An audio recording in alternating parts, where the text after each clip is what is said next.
chief officers na wapi, wao utaona kwamba mishahara ya chief officers iko juu kuliko mishahara ya madaktari.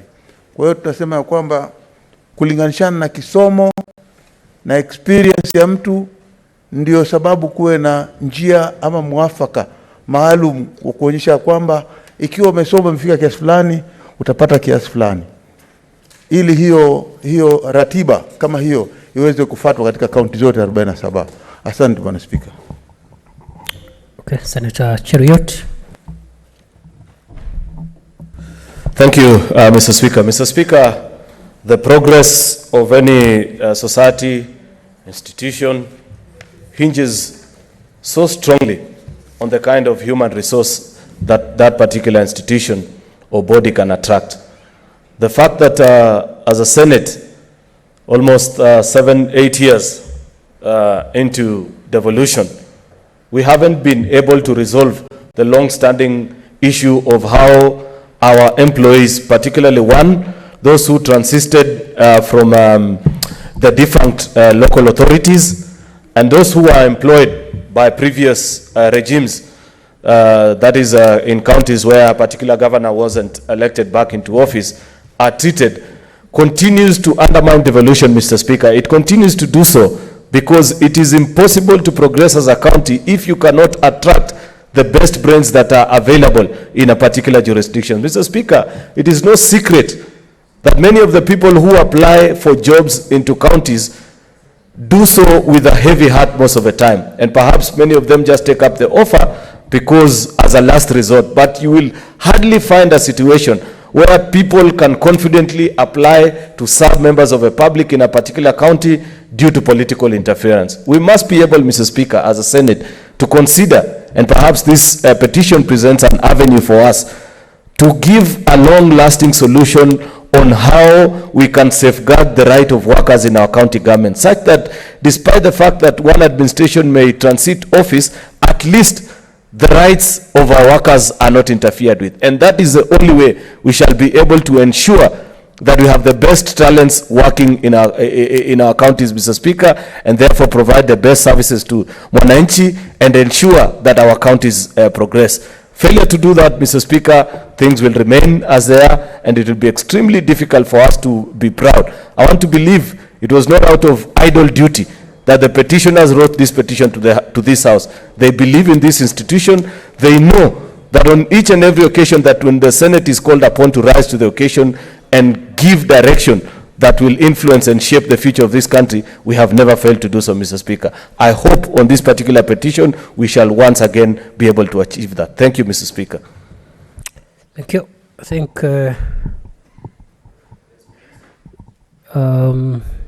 order.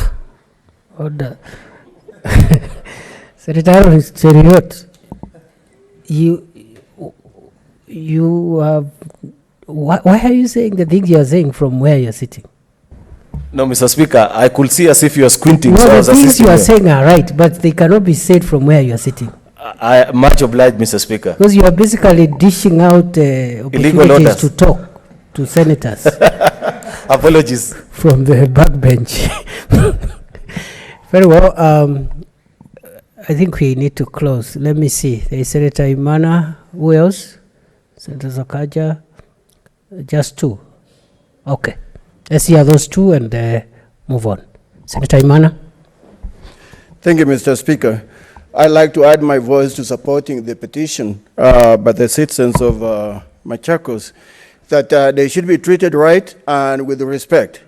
Mr. Speaker, those of us who are gray in the head remember a time when this country employed people based on their credentials, based on what they got in school.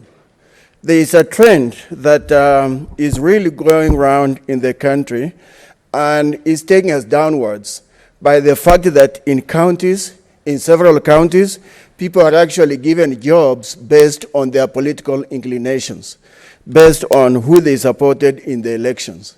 This trend cannot push Kenya forward.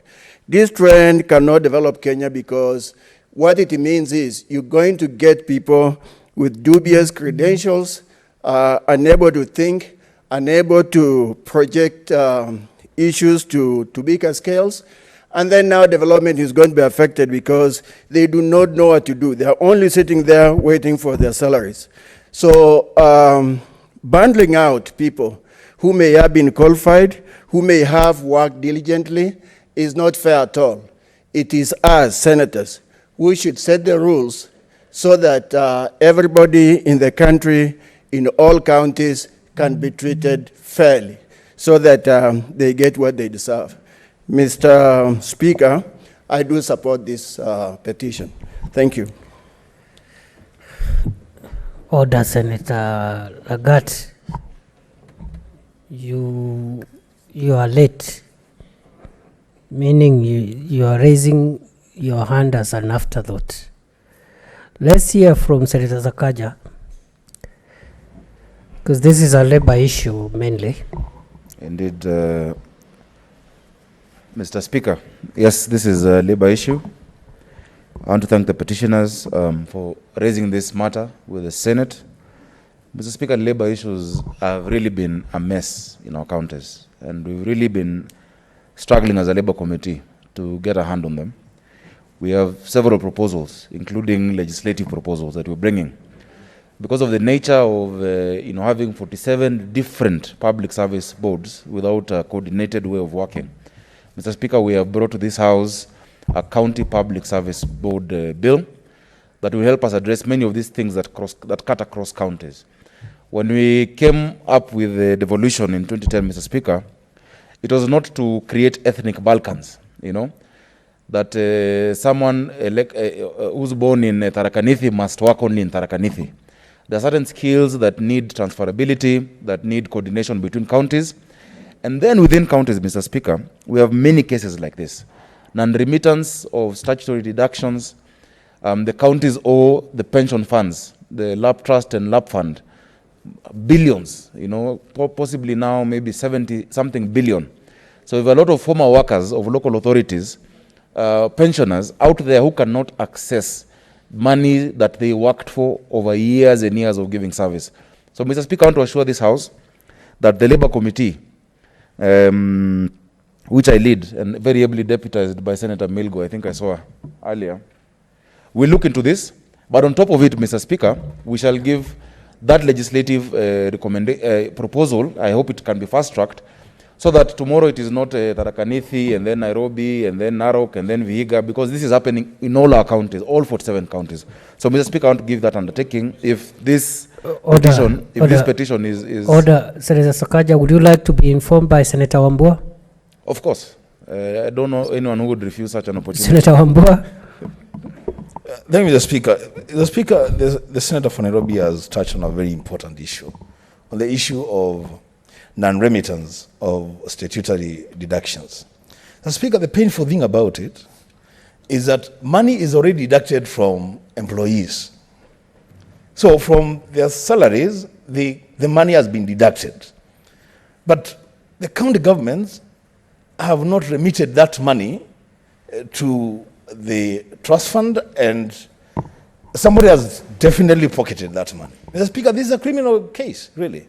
And I want to urge, because Senator Sakaja is the chair for Labour, that they take very, very drastic action and recommendations on how to manage this issue, because it's a serious, serious issue, Mr. Speaker. I thank you. Right. Mr. Sakaja, you still... Yeah, Mr. Speaker, as I conclude, I want to thank Senator Wambua, because it is really painful. The money has been deducted over years from your salary, and it is not remitted. Mr. Speaker, some of the proposals we're bringing as Labour Committee, and I'm glad that now our look at the county allocation of revenue bill has been pushed a bit. Once we get full verification of all these debts from each county, what each county owes, LAP trust, LAP fund, what each county has not paid as pay as you earn, we want to propose, Mr. Speaker, that we deduct that money at source here in Kara and pay LAP trust, LAP fund, and KRA what is owed by these people. Because when you give that money back to the counties, they're not remitting it. And it is the ordinary former councillor, former local government worker, sweeper, who is suffering, not getting benefits that they have worked hard for. So I'll bring this proposal, Mr. Speaker, and I hope senators will be able to consider it positively. Thank you, sir. Senator Dr. Lagat. Thank you, Mr. Speaker. I just want to add 2 things on this one. I support this particular petition fully because it is very important. I just wanted, Mr. Speaker, to inform Senator Wambua that the concerns on matters ECD education in counties has been a great challenge for a long time, and the Senate Education Committee has developed a bill, and it is now at mediation point with the National Assembly, and I'm sure that sooner that one will come to fruitful stage.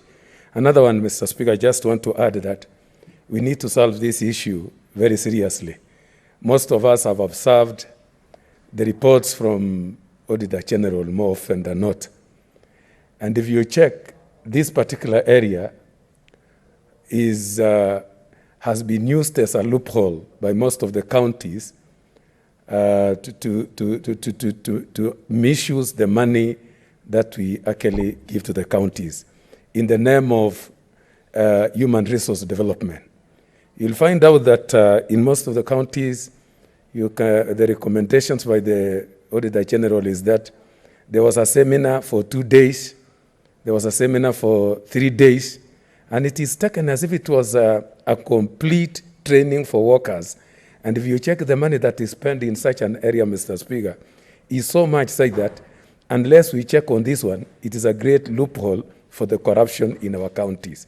So we've got to develop proper structures for recruitment and staff development. Otherwise, some governors will take advantage of this, take people for a seminar for 2 days, and take a lot of money from the taxpayers. That is my contribution, Mr. Speaker. Thank you.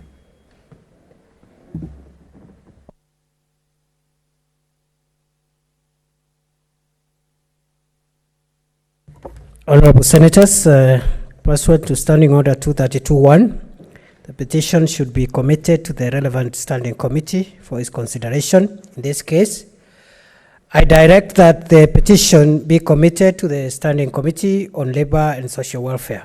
In terms of Standing Order 232.2, the committee is required in not more than 60 calendar days from the time of reading this prayer to respond to the petitioner by way of a report addressed to the petitioner and laid on the table of the Senate. Thank you.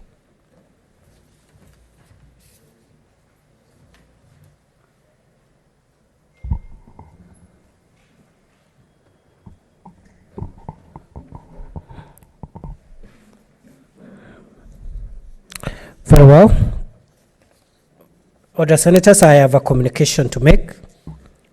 Honorable Senators, as you recall, on Tuesday, 5th May 2020, a number of senators, while contributing to the debate on the second reading of the County Allocation of Revenue Bill, Senate Bill number 7 of 2020, raised concern on the status of the third basis for revenue sharing among county governments.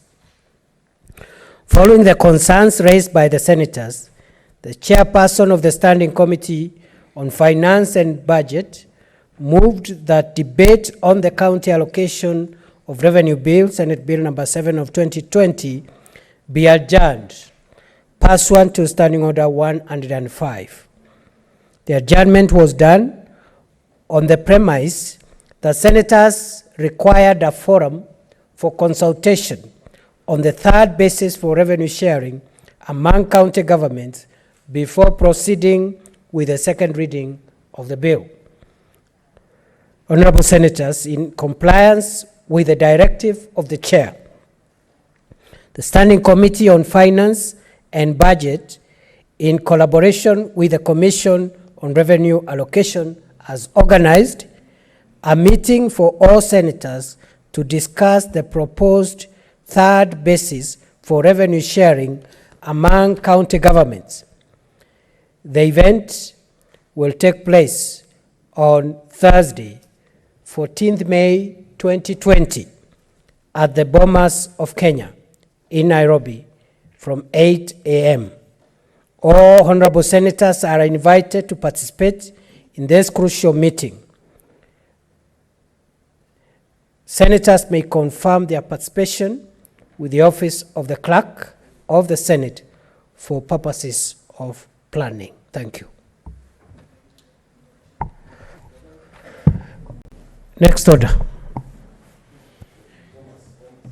Order number 5, papers. Order, Senators. First, we have Chairperson, Ad hoc Committee on COVID-19 situation in Kenya, Senator Sakaja. Thank you, Mr. Speaker. Mr. Speaker, I beg to lay on the table of the Senate today, Tuesday, 12th May, a very special day for me, my daughter's birthday. The 5th progress report of the Ad hoc Committee on COVID-19 situation in Kenya. Thank you, Mr. Speaker. Thank you. You are careful not to misuse the airtime of Senate to send greetings to members of your family. Nevertheless, thank you, Senator Sakaja. Next. Chairperson, Standing Committee on Land, Environment and Natural Resources, Senator Githiomi. Thank you, Mr. Speaker. Mr. Speaker, I beg to lay on the table of this House today, Tuesday, 12th of May, the report of the Standing Committee on Land, Environment and Natural Resources on the Sectional Properties Bill, National Assembly Bill number 23 of 2019. Order, Senator Githiomi and Senator Sakaja, none of you has laid any paper. Mr. Speaker, sir. You have just told us what you are doing, but you have not done it. Mr. Speaker, sir, I consulted the clerk. Okay. And he told me that they have the papers. Okay. Mr. Speaker, so this sir, is the in light of the health issues. I should think so. Yes. Mr. Speaker, sir. Yes. Okay. Mr. Speaker, sir, I also wish to lay on the table of the House a report of the Standing Committee of Land, Environment and Natural Resources on the National Drought Management Authority Amendment Bill, National Assembly Bills number 26 of 2019. Thank you, Mr. Speaker.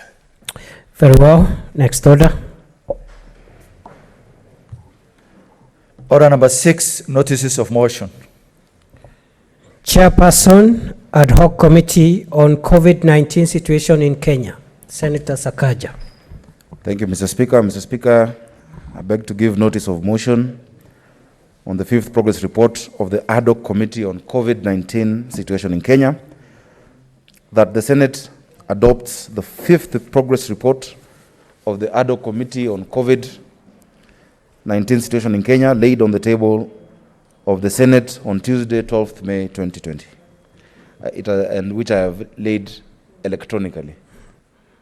Yes, for the record. Thank you.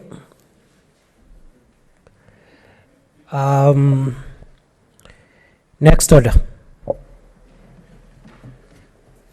Order number 7, statements. Order, Senators, we have 3 statements pursuant to Standing Order 47-1 and 6 statements under Standing Order 48-1. Those are 9 statements. So we are moving at lightning speed. So I'll start with the first one. We'll go chronologically at lightning speed, and we'll limit our observations so that we can cover all the ground. First, Senator for Trans Nzoia County, Senator Mbito, to make a statement. Is not in the House, deferred. Next, Senator for Kilifi County, Senator Mazayo, to make a statement on the alleged rape and murder in Bamba Police Station, Kilifi County. Senator Mazayo.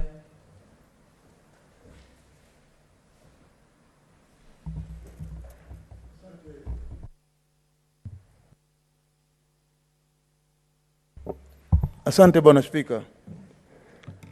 Bwana Spika, kupitia sheria zetu za bunge kipengele cha 47 ya kwanza nasimama kuongea kuhusu jambo ambalo linahusika katika nchi ama na kaunti kuhusu kunajisiwa au kubakwa kwa msichana na alafu akauawa kinyama, na hali alikuwa ni mtoto mdogo sana wa miaka 16. Anaitwa Margaret Shukrani Masha. Now is your statement, Senator Mazayo, in English or Kiswahili? Bwana Spika, statement ambayo iko hapa ni ya Kizungu ambayo niliandika mimi, lakini kuitafsiri hii statement hii mimi nimetafsiri Kiswahili. Order, Senator Mazayo. Why are you complicating your own life? Senator Mazayo, you are one of very experienced judges. Yes. You should know that you can make a statement in either of the two languages, but you cannot read what has not been approved by the Speaker. So if it's what was approved by the Speaker was in English, stick to English. I stand guarded, Mr. Speaker. Mr. Speaker, I thought it would be better if I spoke in my language where my people whom I represent in the Senate would understand. But however, I still stand guided. Mr. Speaker, pursuant to Standing Order number 47, Sub-Rule 1, I rise to make a statement on the issue of countrywide concern, namely the rape and the cold-blooded murder of a minor, namely Margaret Shukrani Masha, on the 4th of February 2020 at Bamba Police Station in Bamba Ward in Kilifi County. Mr. Speaker, I rise to make this statement on behalf of the people, of the great people of Kilifi, who in their wisdom entrusted me with this position, and I hold utmost respect for them. The admiration, Mr. Speaker, for this Senate is unmatched. Mr. Speaker, on the evening of Tuesday, the 4th of February, at about 8 p.m., the residents of Kilifi County and a small town of Bamba, and in particular, the relatives and friends of Margaret Shukrani, were met with very devastating news that their girl, who was aged 17 years, was dead in a police state. What is it, Senator Wambua? Mr. Speaker, I would hate to disrupt my brother, Senator Mazayo. Mr. Speaker, your own rules concerning sittings at this time clearly stipulate that we cannot approach the Speaker, that we limit movements within the chamber and consultations. The Speaker, have you relaxed those rules? Because I've sat here, seen a lot of consultations with the Speaker, a lot of consultations amongst ourselves, and we are complaining out there that Kenyans have relaxed and they have gone back to normal life. Mr. Speaker, kindly guide us. Thank you.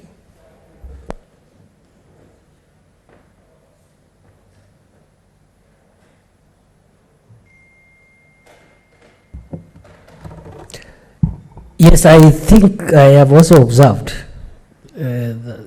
one or two colleagues who have approached the chair. The general principle is that we should minimize that unless really it's an emergency or If it's an emergency, yes, you can approach from a distance, but let's minimize approaching the chair as one of the measures. In fact, instead of approaching the chair, you can start on a point of order unless it's really, really an emergency or is private.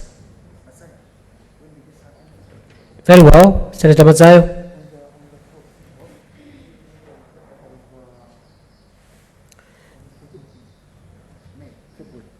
Senator Mazayo, you have finished? Not yet, Mr. Speaker. Mr. Speaker, you're still...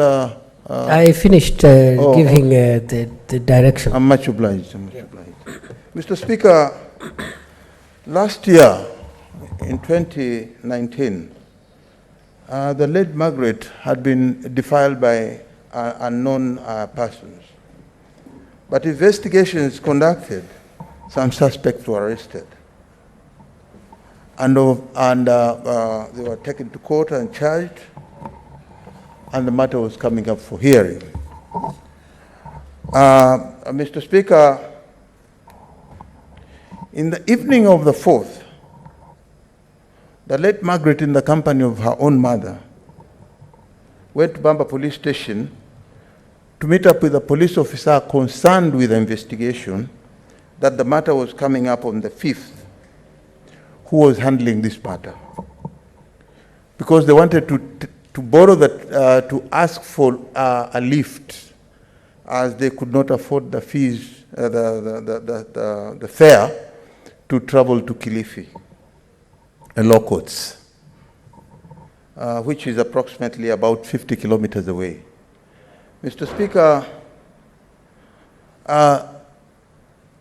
it was unfortunate that to the surprise of everyone in the company of her mother, that the police directed that the girl stays back in the cell and the mother goes home together with her relatives.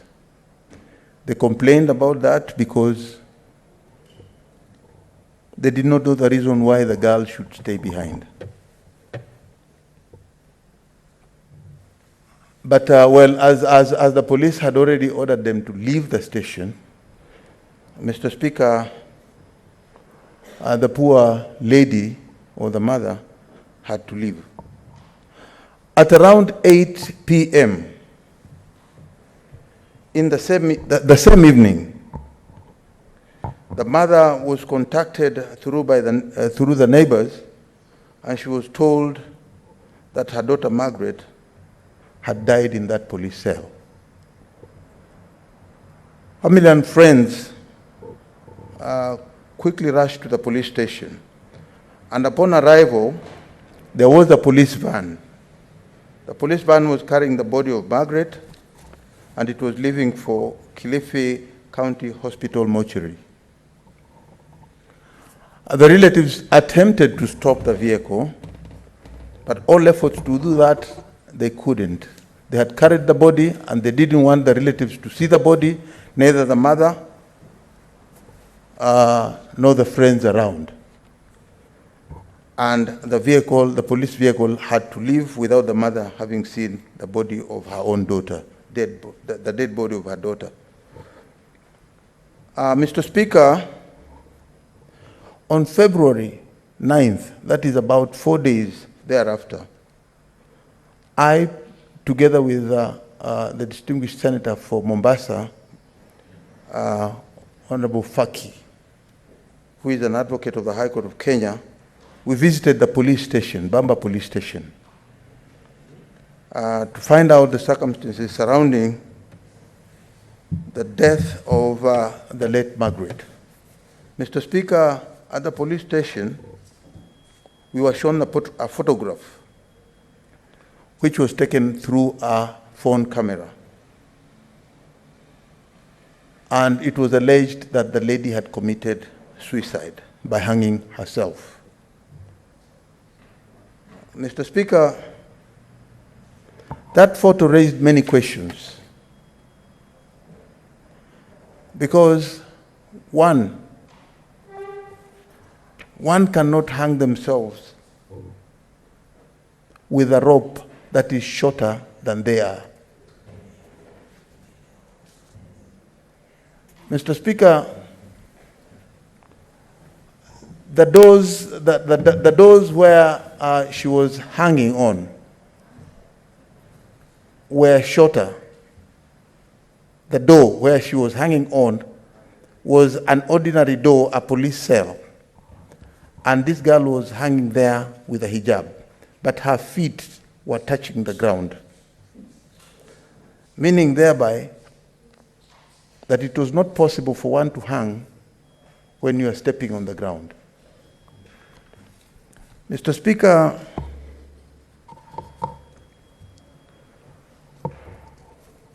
those who handled the body at the mortuary can recall the miner's clothes were torn and her body was mixed with her private parts, basically were oozing with blood. And however, it is so sad, Mr. Speaker, that we made several calls to see the OCS of Bamba police station, one Mr. Titus Mosia, but he wasn't prepared to meet the mother. Incidentally, Mr. Speaker, when the OCS attempted so much to ask the mother to go to the police station so that he would be able to convince her that she had committed suicide, the mother refused and decided that unless an autopsy or postmortem was done to confirm what led to the death of her daughter. Mr. Speaker, Kilifi County government took the services of Dr. Johnson Oduor so that he would be able to conduct a postmortem report and find out what killed Margaret. But unfortunately, that postmortem report, by the time they were taking that, the body was released to the family to go and bury, that postmortem report had not arrived. Mr. Speaker, it is also painful to know that 3 months or 4 months from up to now, that Dr. Johnson Oduor has not released the postmortem results. Mr. Speaker, one of the most important things we should know, the cardinal rule, is that that life belongs to the state. And as I stand here, we want the government to take decisive action against the police of Bamba Police Station with regards to this incident that happened and led to the death of the young girl. Mr. Speaker, I want to seek your indulgence in this matter, pursuant to the Standing Orders 47, subsection 3, that this statement be referred to the Standing Committee on National Security and Defense and Foreign Relations to investigate the circumstances that led to the death of Margaret. Mr. Speaker, there are several questions that are yet to be answered. Why did the police detain the 17-year-old girl in a cell against the provisions of the Children's Act and any other law in Kenya? Mr. Speaker, number 2, that the offense that the minor had,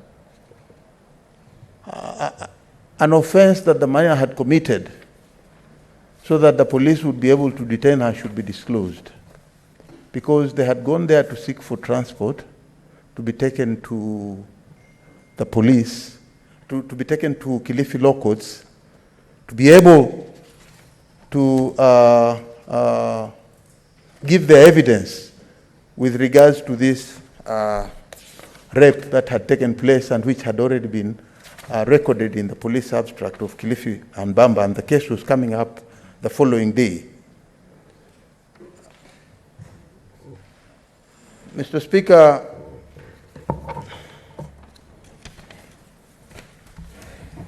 You've taken too long, Senator Masayo. I'm just concluding, Mr. Speaker. Please I'm just do, concluding, Mr. because Speaker. you should not take more than 10 minutes on one statement. Mr. Speaker, we want to know who are the police officers that committed this crime. And finally, Mr. Speaker, we want to know why has the post-mortem report not been released up to now. I thank you, Mr. Speaker. Very well, I direct the Security Committee, National Security and Defense Committee, to investigate that matter in liaison with Senator Masayo and provide a report. So ordered. The next statement is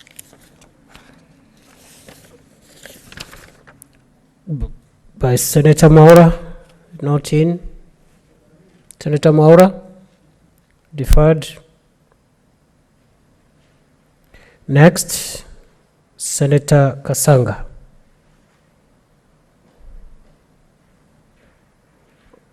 Seeking a statement regarding NHIF.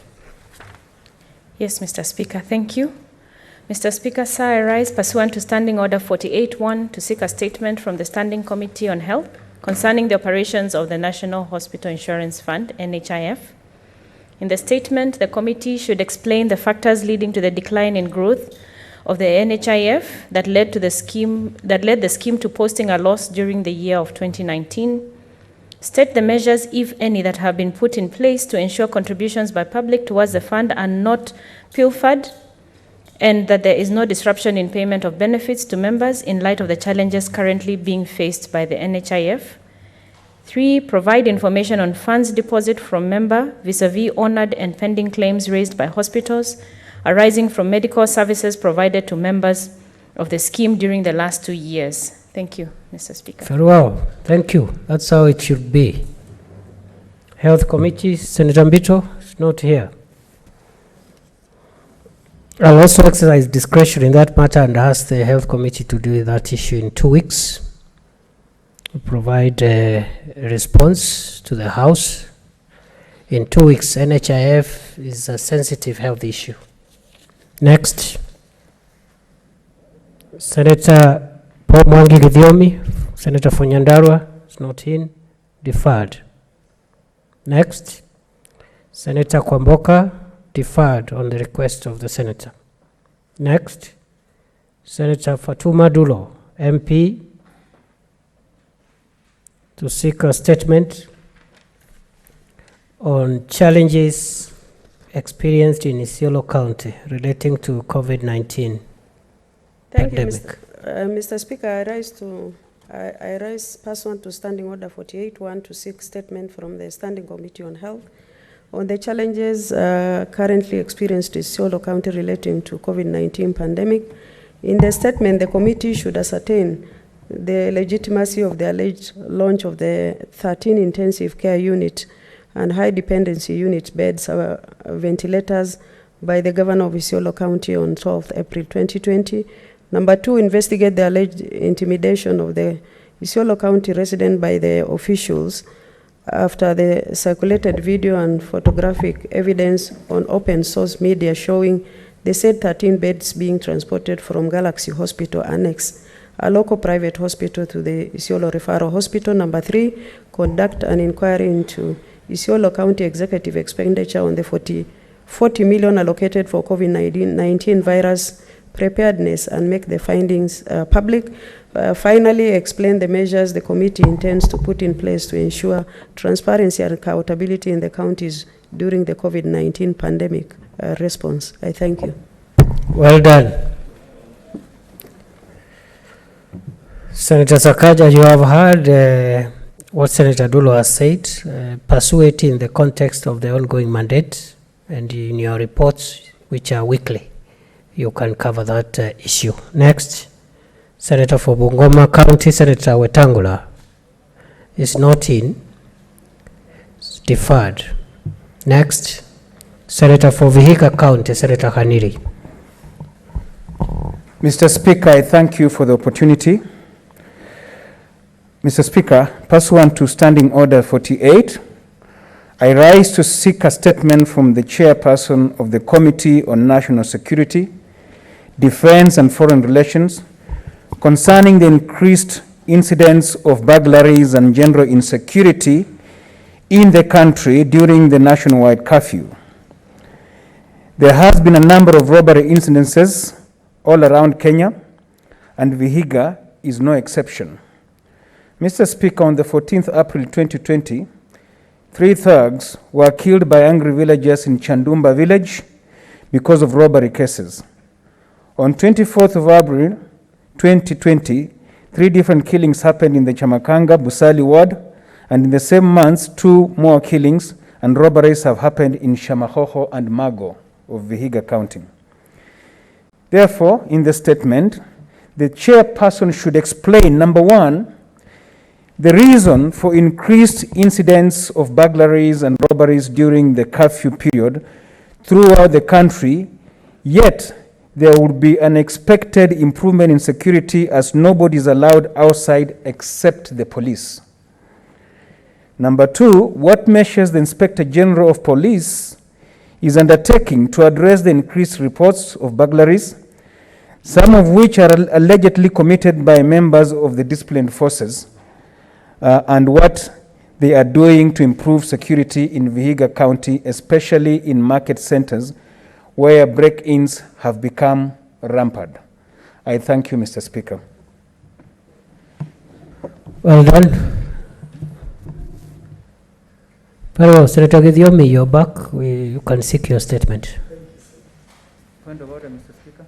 What is it, Senator Khaniri? Mr. Speaker, I expected, like you did to all the other statements, you refer this You didn't ask. committee and You didn't ask, did you? So I exercised my discretion against what you are saying because you never asked. Senator Mazayo asked.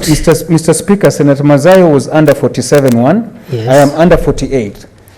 Go through 48, Mr. Speaker. I'm requesting a statement Are from you my trying chairperson. is your statement? Yes, 48. Meaning it's mandatory. Yes.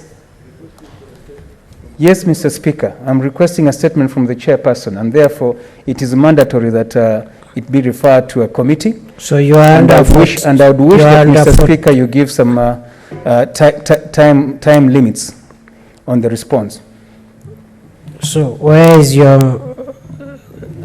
which position, which part of the standing order are you applying? Because what I have is different.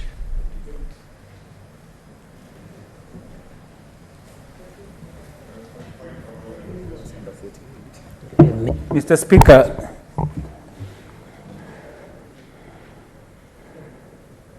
Yeah. Mr. Speaker, this is 48 part 3, where a statement has been requested from a committee pursuant to paragraph 1, the Speaker may allow comments in relation to the statement. The committee may invite the senator who requested. The Speaker may allow the senator who made the statement under paragraph 1 or any other senator to make comments. So, Mr. Speaker, 48.3. There is no basis, Senator Khaniri. I know what I'm saying. I apply this standing order daily whenever we are sitting. So I'm looking for the part which you are saying, as you claim, mandates or directs the Speaker to mandatorily refer the statement to your committee. It's the chair to take over the matter. It is okay, Mr. Speaker, but you can make a special request. Yes, I'm making a request. If you want the Speaker, chair to perhaps support your statement additionally, but don't make it appear mandatory. That's my point. Mr. Speaker, what else would it mean if a senator requests for a statement from a chairman of a committee, Mr. Speaker? Yeah, the chair notes the request and takes up the matter suo motu. So my point was, unless a senator makes like, you know, some of you does, or the chair in his own motion decides also to, as I did with regard to Senator Sylvia Kasanga's issue, because of the widespread nature of NHIF and so forth.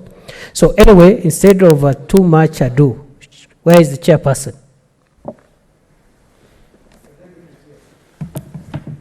But I hope, President Kadiri, you have understood the argument I'm making. 48 anticipates that the chairperson of the committee automatically, yes, without being moved or directed. Yes. But Mr. on Speaker, request, I'm properly guided. Yeah. But my request to you was that I would wish that you treat it the same way you treated Senator Kasanga's statement, by giving some timelines as to when the chairperson can respond. Because if you don't do that, Mr. Speaker, yes, this statement will be with the committee even for 6 months. No, this should not take. This is our security issue. It cannot take more than 2 weeks. Where is the chair? Security committee, where are you? Chairperson, vice chairperson, member. Order. Do we have any member of the National Security Committee? Majority leader. Deputy majority leader. Order. Order. Order. Order, Senator Wambua. Order. I said order. The House has only one majority leader at a time. So don't bring newspaper issues here. Order. Do we have the majority leader? Deputy majority leader?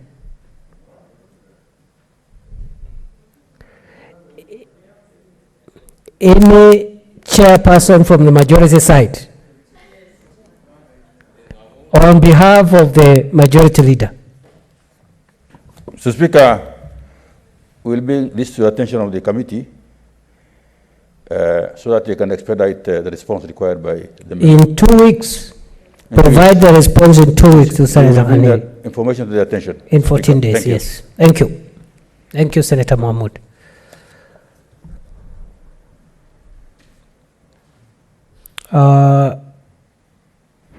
I think we are done with statements. Senator Hidiomi? Oh, we interrupted you. Speaker. Thank you, Mr. Speaker, sir. Yes. Mr. Speaker, I rise pursuant to Standing Order 48-1 to seek a statement from the Standing Committee on National Security, Defense, and Foreign Relations regarding the alarming wave of unresolved murder cases at Oljorok constituency, Nyandarua County, in the last 6 months. Mr. Speaker, there has been a wave of crime and in Nyandarua County, and particularly in Oljorok and Daragwa sub-counties. Mr. Speaker, these are criminals who are specializing in the murder of women and children. They are organized criminals, Mr. Speaker. They first rape women and eventually engage in cold-blood murder of the same women that they have raped, and they also kill their children. Mr. Speaker, it is the responsibility of any government in power to take care of life and property of its citizenry. Mr. Speaker, we have had this problem in the last 6 months, and we are wondering what the police in Kenya are doing, Mr. Speaker. Mr. Speaker, Article 29 of our Constitution guarantees the freedom and security of every Kenyan. Mr. Speaker, sir, I'm alarmed by the wave of the murders in our county, and especially the Oljoro constituency over the last few months, which largely remains unresolved to date. Mr. Speaker, what's even more worrying is that these crimes have been meted against innocent women, mostly helpless single women. First, they are raped and then murdered. It is also worth noting that nothing is normally stolen from the victims. Mr. Speaker, sir, here are some of the cases that have happened in the last 6 months. Mr. Speaker, on the 5th of November 2019 at Oljorok Gardens, Kaguo sublocation, around 7 p.m., a lady commonly known as Mama Brian and her sister Agnes were attacked by unknown assailants who hacked them to death. Nothing was stolen from them. Mr. Speaker, on the 23rd of November 2019, Mary Mwododhi, a Nyandarua County government employee from a village called Heshima, while going home around 9 p.m., was attacked, raped, and killed by unknown people, and nothing was stolen from the deceased. Mr. Speaker, on 10th December 2019, Mary Nyabura Masharia, a casual laborer from Munada village, was raped and then murdered while going home around 7:30 in the evening, and nothing was stolen from her. Mr. Speaker, early this year in Amani village, Alice Wajiro's house was dug into by unknown people who raped her and then murdered her. Nothing was stolen from her house. Mr. Speaker, 2 weeks ago in Shakareli village, Eunice Mudhoni and her daughter, Lynette Jerry, were both raped and then murdered after the assailants dug their way into their house. Eunice, 2 sisters who were also present during the incident, were also raped and are now admitted in hospital with stab wounds that they sustained during the ordeal, and nothing was stolen from their house. Mr. Speaker, sir, on 26th of April, unknown attackers broke into Margaret Wairimu Bogo's house and killed her and her son, James. Nothing was stolen from their house. Mr. Speaker, sir, it's worth noting that these cases, it's women who have been victims, and that none of the reported cases have been resolved. These people, Mr. Speaker, to date have not been, nobody has been taken to court. So, Mr. Speaker, our request as Nyandarua residents is that most of the police in Oljorok, the security officers in Oljorok sub-county and Daragwa sub-county should be removed from their workplaces. They have overstayed and they have relaxed, and I think that is why we are having all these murders, Mr. Speaker. Mr. Speaker, we are even fearing going around our businesses in the county, because if people can be killed, cases have been reported to police station and nothing is happening, one wonders. Mr. Speaker, there is also one police constable, an administration constable, who was caught stealing electrical poles at Olkalau. He was caught red-handed, taken to police station, and he was not taken to court up to date. The CID said the CID set him free. They did not investigate the case, and one wonders what kind of country that we are living in. These things never used to happen before. Kenya has become completely insecure. Mr. Speaker, sir, in the statement, the committee, the security committee should explain steps taken by the security agencies to bring to book the perpetrators of these murders in the constituencies, given that there are several unresolved murder cases reported in the last 6 months. 2, outline measures, if any, that the Ministry of Interior and Coordination of National Government has put in place to ensure that the residents of Oljorok and Daragwa feel secure, especially due to the fact that the recent cases of murder have happened at night when the curfew restriction is in place, because they cannot take care of themselves, they cannot secure themselves. We are having curfew and there's no step that is being taken. Mr. Speaker, that state the progress. The Security Committee should state the progress made by security agencies towards investigations into and resolution of all murders reported at Oljoro constituency police station over the last 6 months and the status of each case. Mr. Speaker, if the police cannot secure... You have made your point, Senator Gidiomi. Thank you, Mr. Thank you. Senator Mohamud, likewise bring this matter to the attention of the National Security Committee. With the same time frame of 2 weeks, there must be a response shared with the Senator. Much obliged, Mr. Speaker. Thank you. What is it, Senator Sakaja? Mr. Speaker, I seek your directions. This House has 67 senators.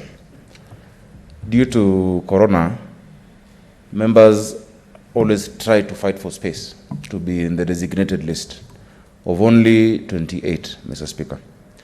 If you look around, Mr. Speaker, as you said, no majority leader, no minority leader. No majority whip, no minority whip. Less than a quarter of those designated to sit. Mr. Speaker, I urge that you give direction on that, because really we are not being fair to the people being represented and to the senators who are not able to make it or who have not been given that slot to come, Mr. Speaker. Thank you, Senator Sakaja. I will give directions straight away. That the Senate is meeting in extraordinary times, and in these circumstances, we are not able to attend the sittings of the House, all of us, as is the case, until the situation is normalized. Any senator who, in the normal way, has been recommended by their party leaders, including the party leaders themselves, who is supposed to be in a sitting during these special circumstances and does not appear without having notified the chair, without having notified the speaker, the House will take sanctions against such a senator. Indeed, if a senator has been identified and notified that they will be they have been selected to be in the sitting, and something happens and they are not able to sit, they must communicate that immediately to their party leaders and to the speaker with a view of getting a replacement. We cannot have empty seats, yet I know there are senators who have been struggling through their parties to get a slot to come to this House. So any senator who causes the House to have an empty seat, when Corona has also caused many of our seats to be empty, will be guilty of a misdemeanor and will be dealt with accordingly. Thank you, Senator Sakaja. What is it, Senator Rose Nyamunga? Mr. Speaker, in light of that, I don't know if it would be wrong for me to suggest that, is it possible that members are allowed on the interest basis, because it will not be right for us to come here, see it, we have a lot of business to transact, but then we have empty chairs, Mr. Speaker. We'll have that directed to the Senate Business Committee, but that is a good suggestion. which should be considered by in the next SBC sitting, because right now we are using the political parties to suggest based on so many interests. Because if we go solely by way of interest, then you are likely to see maybe senators from one corner of the country, or one gender, or one political party. It might be difficult, but the point is simple. If through your party you have been processed to attend, you must attend. And if you cannot attend, you must notify the speaker in good time and a replacement sought. Period. I think there is no debate about that. Point of order. Senator Wambua? Point of order. Chair, I just wanted to say the same thing that Senator Rosa said, with the slight amendment, Chair, that in the National Assembly, if we can also borrow a leaf from them, Mr. Speaker, the sitting is preserved for first come, first served basis, so that the sittings are open for all senators, and the first 28 who get in, then transact the business of the House. If that can also be taken to the SBC for consideration, the Chair. Very well. Very well. Thank you. Thank you. Senator Ochilo Ayako, we need to put this behind us. Thank you, Mr. Speaker. Mr. Speaker, I rise on a point of order, not on that matter, but to plead with you. The security issue that was raised by Senator Githiomi touched me, and I wanted you to just allow something I observed. It appears from the narrative of Senator Githiomi that there is negligence, there is abdication by police in that part of the world.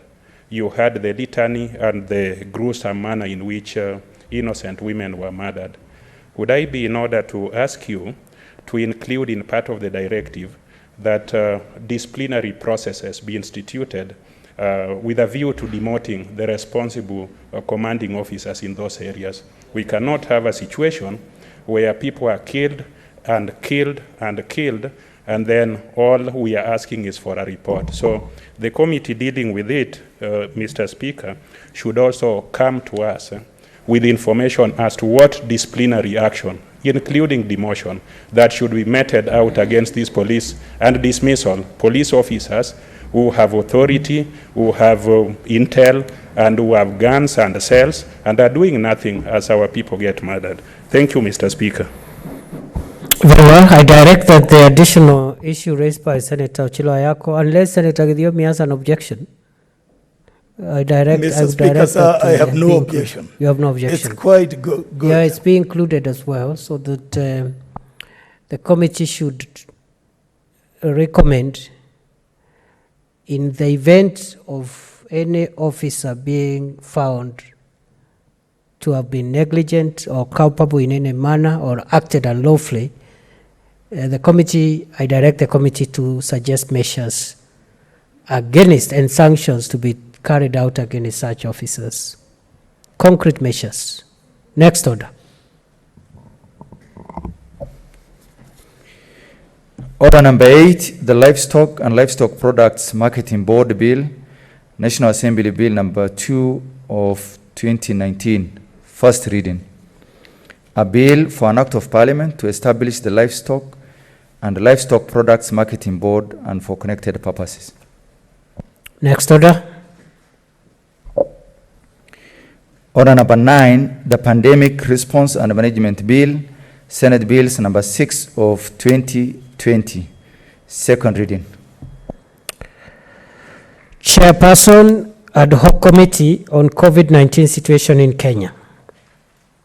Senator Sakaja.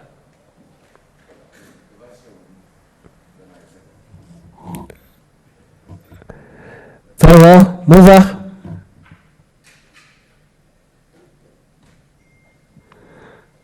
Oh, you also want to move electronically? We are paperless, Mr. Speaker. You're right. Mr. Speaker, sir, I beg to move the Pandemic Response and Management Bill, Senate Bills number 6 of 2020, to be read a second time. Mr. Speaker, the bill was read the first time on the 21st of April 2020 and committed to the ad hoc committee on COVID-19 situation in Kenya to facilitate public participation, and a call for public memorandum was placed in the local dailies on the 22nd and 23rd of April 2020, which closed on the 1st of May 2020. And before I go into the detail of the bill, allow me just to give a brief background on the publication.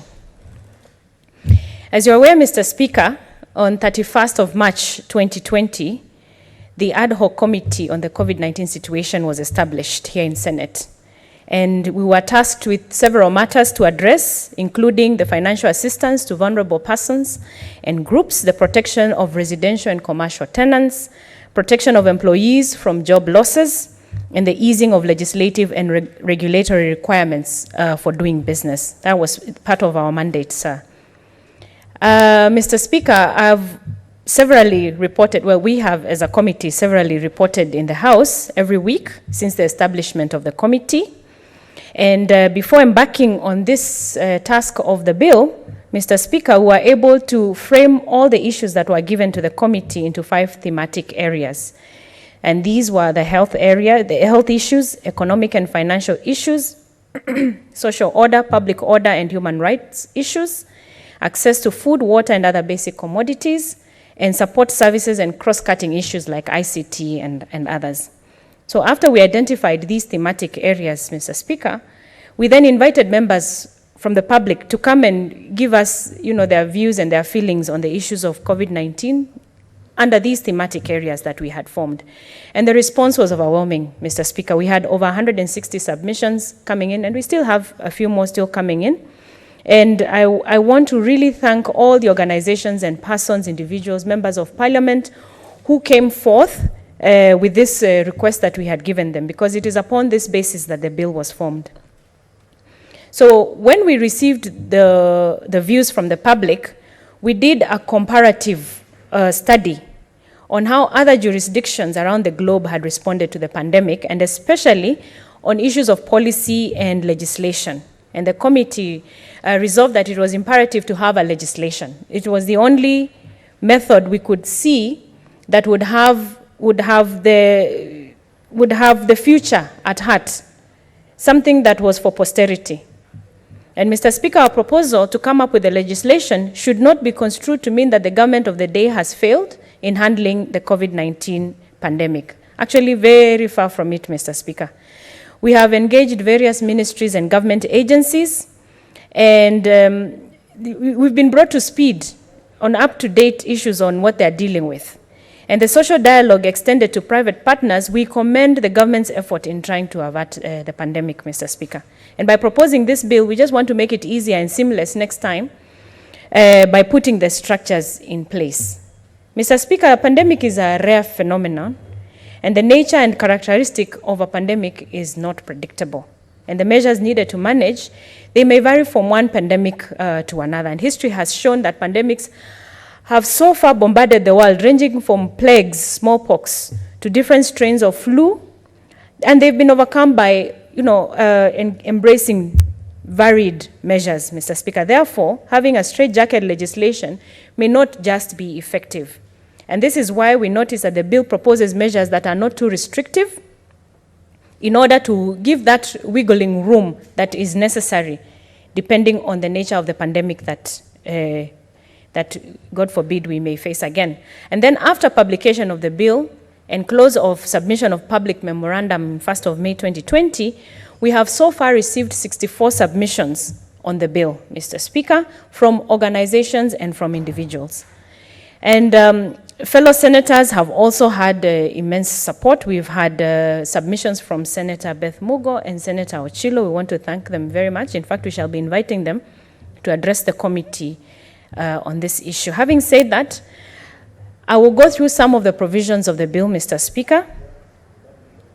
The bill is proposing a declaration of a pandemic as a beginning. The bill, it proposes that the President, in consultation with the National Security Council, may issue a gazette notice to declare a pandemic, Mr. Speaker. And the same would happen at the end of the pandemic with the same consultation, then you would mark the end of the pandemic. And this basically brings into effect this bill. We are talking about national and county government committees, Mr. Speaker, that once the bill has been declared, the bill will provide a mechanism for a coordinated response by national and county governments. It provides for the establishment of ad hoc national pandemic response committee once the pandemic has been declared, and the committee is required to spearhead the implementation of activities geared towards preventing the spread and mitigating against a negative impact. Mr. Speaker, the detailed functions of this committee are listed there in clause 9 of the bill. It is also proposed that the committee be chaired by the cabinet secretary who is responsible for health matters. Pandemics are about health. So we are talking about, just as you have seen currently what they have done, in the same breath is what the bill is proposing. And the membership of the committee shall include the chairperson of Council of Governors or a person designated in writing, the principal secretary responsible for finance and other cabinet secretaries, principal secretaries, public officers that the president may deem necessary, depending also on the nature of the pandemic. The committee is at liberty to co-opt other membership. Yeah, this was very clear because, as you can see, it can't just be one standing committee. There has to be other subcommittees and, dealing with all the various issues and persons who with knowledge and skills and are found necessary for effective of performance. So it might not even necessarily be government entities. It could be also other stakeholders who are conversant with the issues. This particular committee is required during the pandemic to submit reports to Parliament. And this is somewhere where we have seen currently is not quite happening, but in the future we are proposing in the bill that this committee submits to Parliament reports every 2 weeks. The reports detailing the nature of the infection or the rate of the infection, the measures undertaken to mitigate the pandemic, challenges faced in mitigating the pandemic, and the provision will ensure that Parliament is kept abreast on emerging issues without necessarily having to write or to summon the relevant cabinet secretaries as we are doing, and knowing that it's a challenge because they are busy, and at the same time we want these updates to keep coming. So this part of the bill is to mitigate this challenge. Then within a month after the end of the pandemic, once it has been declared an end, within a month that same committee should submit a final or exit report to Parliament, Mr. Speaker. Now, in the same breath as is happening at the national level, the county governments are required to collaborate with and complement the efforts of the national government in responding to a pandemic. Mr. Speaker, we've already seen some of this happening in some of the counties, but again, now we're putting it here in the bill. And to facilitate this, the bill proposes a framework for the establishment of the County Pandemic Response Committee in each county. Similar to the committee at national level, these committees shall be ad hoc committees, Mr. Speaker, established by the county governor in order to implement the strategies that have been rolled out at the national level, and also to promote the civic education. As you've seen, Mr. Speaker, COVID-19 already has so much stigma to it, and the stigma adds to the challenge in dealing with it. So civic education becomes very critical and is a function at county government. And the details of the functions of the county committees are listed under clause 15. It is also proposed, Mr. Speaker, that the county committee shall be chaired by the county executive committee responsible for health, and the membership shall include county commissioners and other county public officers that may be necessary. Just like the national committee, the committee may co-opt experts where necessary. Then the county committees, they mimic the committee at national level in various aspects required during the pandemic to submit reports to the relevant county assemblies, ever so often as at national level, which is 2 weeks. Mr. Speaker, we have proposed the Pandemic Response Fund. This has received quite a bit of interest from our stakeholders and from interested persons who have submitted, and is an area which, as a committee, we are still looking at critically. But there cannot be no fund for many reasons, Mr. Speaker. The bill proposes the establishment of the fund whenever a declaration of a pandemic is done. And the fund would serve as a pool of resources for ensuring that there is adequate resources towards gearing the spread and the mitigation against the impact of the pandemic. And the fund is to be administered by the Principal Secretary responsible for matters relating to finance. And it's expected to be wound up 2 months when the pandemic is declared to have ended. This is under clause 20 of the bill. Under socioeconomic protection, Mr. Speaker, the bill proposes temporary relief measures to those who are adversely affected by the pandemic bill. And this is an area that has also created a lot of interest from citizens and stakeholders, members of parliament alike. You'll find these socioeconomic protection under clauses 25 running through to 34 of the bill.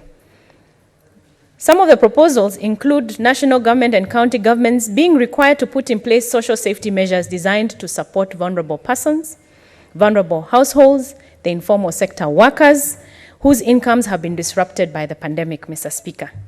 And such schemes include the cash transfers that are identified to the identified groups of people.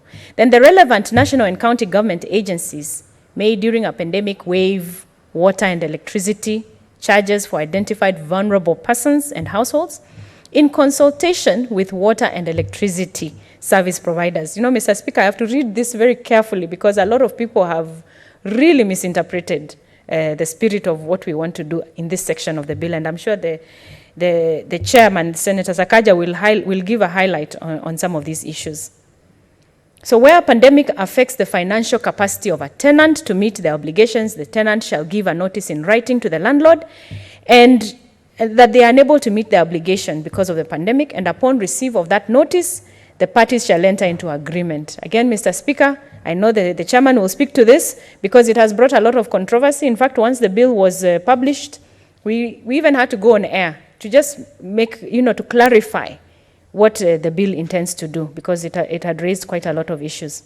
Where pandemic adversely affects the ability of an employer to pay salaries, another very controversial area. Notwithstanding the provisions of the Employment Act, an employer shall not terminate the contract of a service or dismiss an employee or coerce an employee to take a salary cut. However, the employer shall permit the employee to take leave of absence, for instance, without pay for duration of the pandemic. Mr. Speaker, again, this is an area which we are expecting also still a lot more submissions to come on this for us to deliberate as a committee. And we are expecting also the fraternities that handle matters of employment also to come forward and give their submissions on this so that we can continue fine-tuning and seeing the best way possible, Mr. Speaker. Statistics from the current pandemic have shown that revenues have really dropped, Mr. Speaker. And part of the reason we are hearing all the crime that is going on is part of the reason why our pockets, Mr. Speaker, are significantly empty. And people who are not even in the vulnerable category are slipping into a vulnerable section of our citizens, Mr. Speaker. Most industries, especially the hospitality, are very hard hit. When we spoke to some of these people, Mr. Speaker, it is very heartbreaking to see people in the transport sector, in the tourism transport sector, have grounded their vehicles. The drivers are grounded. We don't know when tourism is going to pick up again. It's estimated that it may take up to 2022 to see, tourism picking up from where it is. So these are really critical conversations that need to be had beforehand. Where a pandemic affects the financial ability of a borrower and the respective lending institution shall enter into agreement to review repayment modalities and penalties. And Mr. Speaker, this we've seen already happening.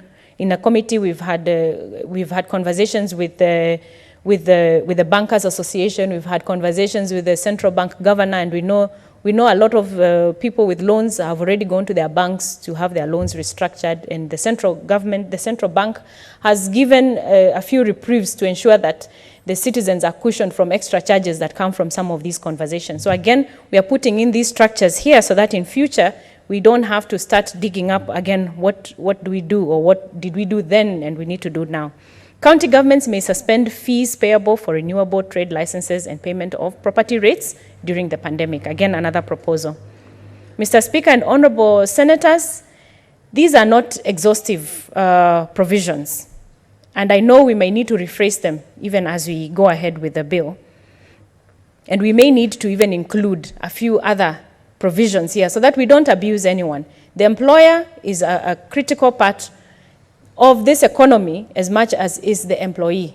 So is the landlord, who is also very critical in our economy, as is the tenant. So all of them have to be cushioned from the effects of the pandemic, Mr. Speaker. We've received a lot of proposals dealing with statutory timelines that some of them may have not been canvassed in the bill, but we intend to take them on board. Like for instance, when the Ministry of Lands has suspended, issuance of certain paperwork that would enable land transactions to happen, and such transactions are time-bound, then what happens? So again, we've been receiving some of these coming in, and we are still looking at them. Under the miscellaneous matters, the bill makes it an offense to misuse funds meant to alleviate effects of the pandemic. It also makes it an offense to spread false information. It also makes it an offense not to follow directives that have been given by the relevant authorities under this bill. That one we have canvassed, Mr. Speaker, and you've seen how, our police forces are really struggling with enforcement measures. As it may not be possible to envisage all matters that we need under the legislative solution during the pandemic, the bill gives a leeway to cabinet secretaries in charge of various dockets to make regulations whenever the need arises. Like I said, Mr. Speaker, earlier, we are not being prescriptive in this bill, but we are giving, a framework that we can follow in the event of, God forbid, other pandemics that may come. Mr. Speaker, the committee is currently considering all the submissions that we have received, and we are having a lot of remote meetings with stakeholders that have been submitted, stakeholders who have brought in their memorandum. On Friday, 8th May 2020, we had a meeting with the Law Society of Kenya and Coulson Honey. They had been, they had presented some very weighty issues, like I had mentioned, especially issues of timelines on, some of those issues that I mentioned on the Ministry of Lands and stuff like that. We intend to take in more stakeholders, including senators and members of parliament, before wrapping up on all our proposals. And we will be proposing also a raft of amendments at committee stage, because we believe we want to strengthen the bill and make it also easy for implementation, Mr. Speaker. In conclusion, I want to thank your office profusely, and I want to thank the Office of the Clerk of Senate for extending the committee a lot of support. We have an incredible secretariat. They are working round the clock, Mr. Speaker. Their reports, you will see our reports are very detailed, Mr. Speaker, because we are having a lot of consultations in a short while, but they're able to capture all our conversations, all our recommendations, and even the work they have done on the bill, given the timeline. We have to commend the Legislative Office for what they have done and what they continue to do, Mr. Speaker. So we thank you so much for that support. And Mr. Speaker, allow me now to call my chair, Senator Sakaja, to second the bill. Thank you. But you have not moved it. You have to move it, Senator Kasanga. Oh, sorry, Mr. Speaker, I beg to move. Yes, and then? I beg to move that. And thereafter? And I request Senator Sakaja to second. Well done. Well done, Senator Kasanga.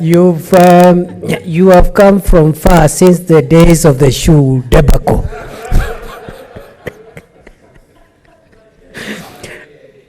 Senator Sakaja. Thank you, Mr. Speaker. Mr. Speaker, I deliberately asked my very able Vice Chair to move this bill. I believe in opportunities, and I agree with you that she has done a remarkable job. She's also been doing a very good job leading this committee. You should add that you are also a product of opportunities. I am also, in fact, I'm a product of opportunities. Absolutely. Since 2013, and I am still learning. Mr. Speaker, I rise to second this bill. And, earlier, Mr. Speaker, I had mentioned that it's a special day. In 1820, one lady called Florence Nightingale was born on this day, 12th of May. Florence Nightingale was an English social reformer. She was a statistician, and she was the founder of modern nursing. She came to prominence managing nurses during the Crimean War and gave the profession of nursing, status, and she was an icon at that time during the Victorian culture. Mr. Speaker, so apart from, my daughter Emily, Sakaja, who was born today, she turns 1 today. And Florence Nightingale, who was born in 1820. It's a special day, and it's International Nurses Day. So it is very poetic that on this International Nurses Day, we are moving a bill on a pandemic where our nurses have come out as a front line of defense and are doing an amazing job, and we pray that God may continue to bless our nurses, our doctors, our lab technicians, and all those Kenyans who are working tirelessly, putting their lives on the line as we fight coronavirus. Mr. Speaker, a pandemic is not a normal occurrence. Mr. Speaker, a pandemic, in fact, there is no one listening to my voice across the country or in this house who was alive when there was another global pandemic of this nature, which was in the 1920s, Mr. Speaker. And because of that, Mr. Speaker, the committee that this House saw fit to establish felt that it is important for us to have a special legislative framework on how to deal with a pandemic. During a pandemic, it is not business as usual. It cannot be business as usual. And that's why some of the proposals that we've put here have attracted, might look even a bit controversial. But it is not usual times, Mr. Speaker. Mr. Speaker, during a pandemic, certain luxuries have to be forfeited. It has a huge impact on the economy already. We're feeling the pinch at individual level as a country. And in the report that I've tabled today on our fifth progress report, Mr. Speaker, if you look at the state of our economy, indeed, we're looking at projections of GDP growth of 2.5%, down from 5.6. And in fact, the realistic projection is 1.8. It has a huge impact on everyday lives. Our lives are not the same. We are here wearing masks, looking like bank robbers. We are meeting virtually. We are meeting on Zoom. And Mr. Speaker, I thought you can't get a better example, Senator Sakaja. It is. I thought you would say looking like surgeons. Looking like surgeons. Especially Senator Gideon, who also has gloves on his gloves. Yes. In fact, others are wearing even the headgear. The rubber thing is looking untidy. Okay. But Mr. Speaker, indeed, these are peculiar times. But as I've said, every cloud has a silver lining. The world is reshaping how it operates. My committee, which I chair, this ad hoc committee, has been able to conduct in a month more than 45 sittings. This is unprecedented. 45 sittings in a month. Mr. Speaker, we meet online. Senator Midhika Linturi might be in Meru, on Amiratri, while Senator Munyihaji is in Mombasa. While Senator Kasanga has been joining our meetings from Machakos, Senator Okongo Mogeni is elsewhere. And we've been able to have 100% attendance in our committees. Mr. Speaker, you have been in leadership. I have chaired committees since 2013. I have never seen 100% attendance continuously in this way. So every cloud has a silver lining, and we're imagining we are doing more cashless transactions, and so we take every challenge in stride. Mr. Speaker, as my very able Vice Chair said, because of the, how big this mandate is and the effects of coronavirus, we narrowed down to 5 areas, and we've been looking at those areas critically. And I'm glad to say that we've made tremendous, progress in many of those issues that came up from the beginning, and ministers have been coming, they've been attending, and they've been resolving those issues. We've listened to stakeholders. I want to thank Kenyans. Kenyans are an amazing people. On top of resilience, Kenyans care about their country. If you look at the level, the amount, and the quality of submissions that ordinary Kenyans, institutions have brought to us, more than 160 of them appearing in our meetings. We've spoken to ordinary nurses and doctors in the counties, and that's why I thank the technology. We were able to have a meeting where we had a nurse in Kakamega, another one in, I think, Meru, and another one in Coast, at the same time telling us what things are. Because in Swahili, Mr. Speaker, we say, and I quote, vitu kwa ground ni different. So sometimes, Mr. Speaker, end quotes, sometimes, Mr. Speaker, the cabinet secretary or government officials might give you one side of the story, but in the same meeting, you have the ordinary mwananchi saying that one we have not heard of. And so we get, progress and closure on many of those issues. Mr. Speaker, I want to single out the legal fraternity. A lot of law firms have come to us at the LSK, and I want to single out Bowman's, Coulson Honey. They came and looked at our proposals. They gave us a raft of amendments. We discussed it, and Mr. Speaker, based on that, and we have friends there, Evans Munari, Paras Shai, and the rest.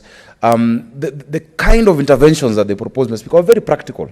The Kenya Bankers Association, a sector that is really affected, were very pragmatic, saying, look, we will change one or two things.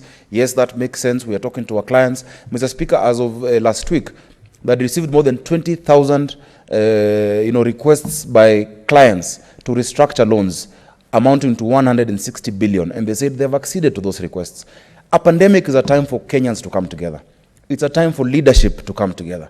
It's a time for everybody. You remember at the beginning, Mr. Speaker, when I opposed the adjournment of this House, I said that at a time of a pandemic or at a time of war, generals don't disappear.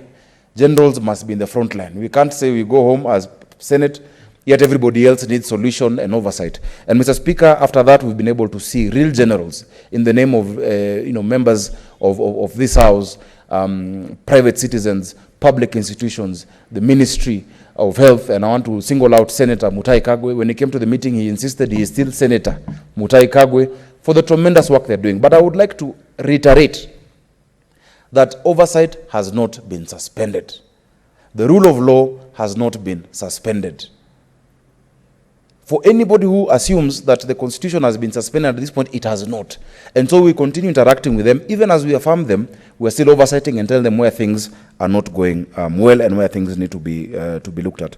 So, Mr. Speaker, on the health issues, this bill provides, as Senator Kasanga has said, for the setting up of that committee.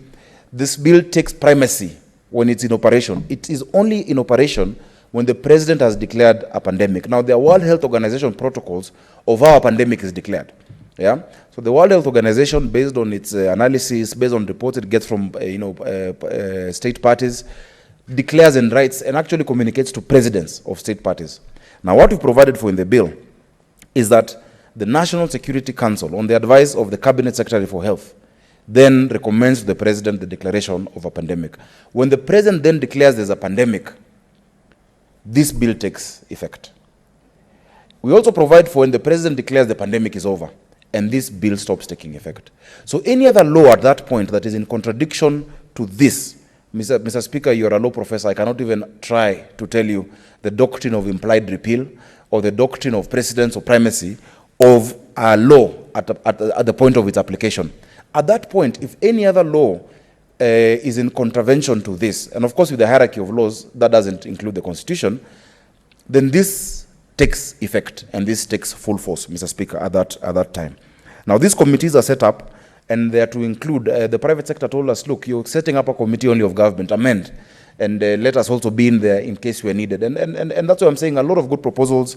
In fact, after committee, the bill might look markedly different in many aspects. Then they can be co-opted during that time into this committee. And we saw that there's a challenge of coordination between national and county government. So the county governments also, this bill affirms that they must have a coordination mechanism with the national committee as well as their county committees. In the county committees, they will have a representative of national government through the county commissioner, and the national committee, the council of governors, is represented, and even political or rather parliamentary leaders can be represented to a certain extent, so as not to blur the lines of separation of powers, but also to benefit from the wealth and different experience and practice as it is. Mr. Speaker, a huge aspect of this bill is what we're calling social economic protection. It is extremely important. Mr. Speaker, right now during this time of curfew, in many towns and cities, a huge portion of our population cannot fend for themselves. And I'll give you a quick example. We have a night economy. So all those waiters and waitresses where restaurants have been closed, all those barmen, the bouncers, there's nothing to bounce now, during the